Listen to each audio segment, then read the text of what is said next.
Hey guys, I'm back with another movie theory, namely a fascinating one from the Mummy trilogy once again. First off, thank you for checking this video out. I won't pressure you to like, dislike, comment, or subscribe because one, that's not my thing. Two, this is something only meant to entertain you or humor me, and I don't see myself continuously updating or frequently doing this because I have other things that's going on at the moment. Later down the line, if it looks like that I can continue keeping up a schedule, I'll try to do it more. But anyway, regardless of all that, I have a new theory in the works, which I just said. So to start this theory, let me turn your attention to the scene where a drunken Evelyn explains her story to Rick O'Connell, the one person in the whole movie who doesn't quite understand her purpose for wanting to enter Hamunaptra.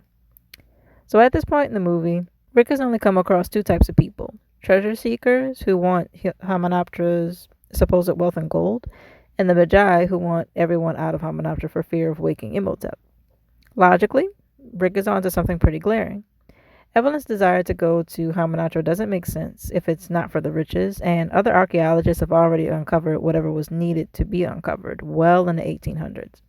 That particular time period was when digging up Africa's history and traversing through the wilderness was a sport among Europeans. In fact, the Brembridge scholars she refers to have studied the ruins of Hamunaptra extensively with simple mistakes here and there, like mislocating the ancient texts needed to defeat Imhotep. Furthermore, the Mummy Returns reinforces Rick's prior confusion since Evelyn was presumably the protector of the Bracelet of Anubis, an item not located in Hamunaptra anyway, over 3,000 years ago.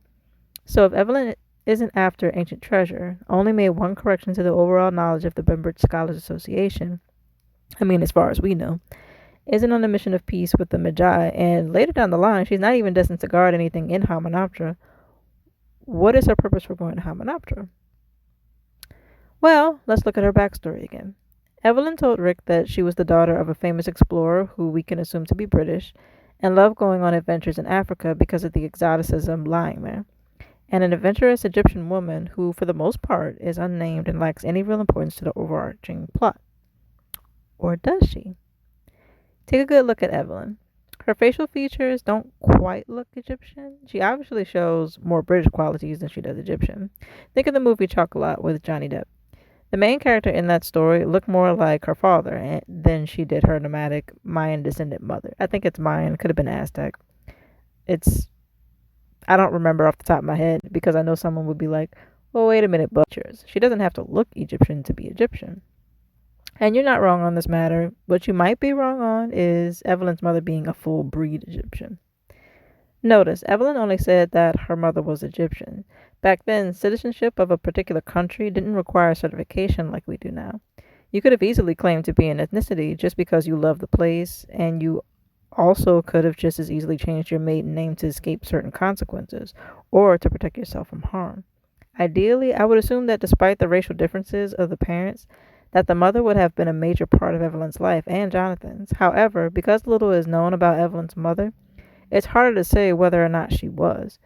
But I don't think Evelyn's mother was fully Egyptian for more than one reason. The major one being the likelihood of her being one of the British Museum's finest patrons during the late 1800s to the early 1900s, when Evelyn was born.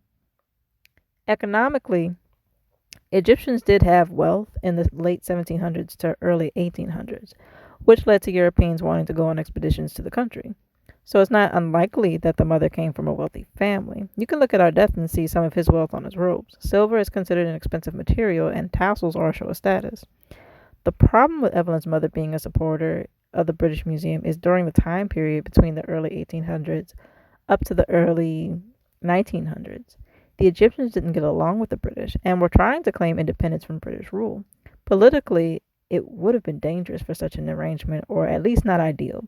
The fact that only Dr. Terence Bay knew of Evelyn's parents and Evelyn and Jonathan never say anything reminiscent of their grandparents or even their parents means Evelyn's mother was more than likely exiled from her wealthy family because of the marriage to a British oppressor, or she lived a life as an unwealthy outcast due to interracial mixing of the grandparents within the society.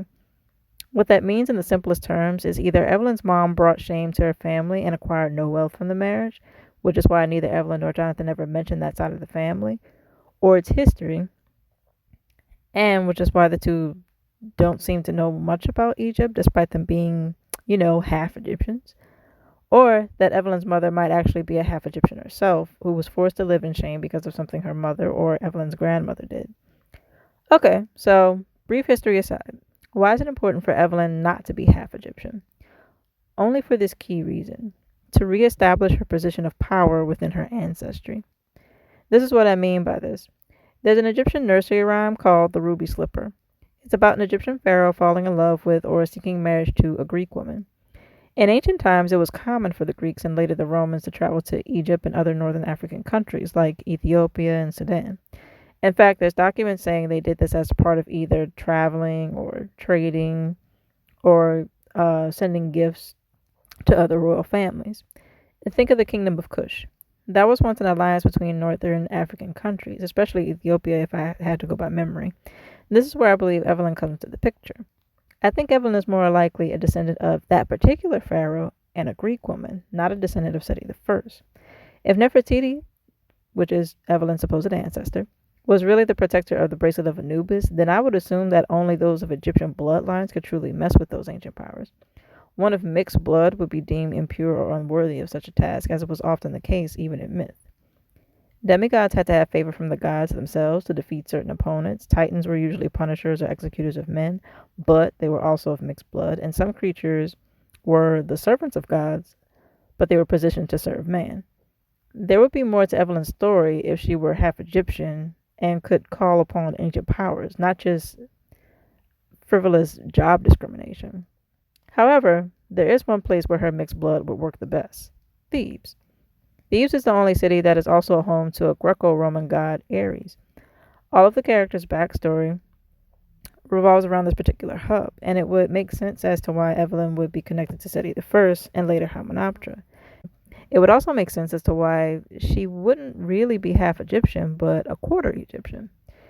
If her mother was a descendant of Egyptian rulers and Greek servants, Evelyn would have a higher order of spiritual power than most. This includes Jonathan.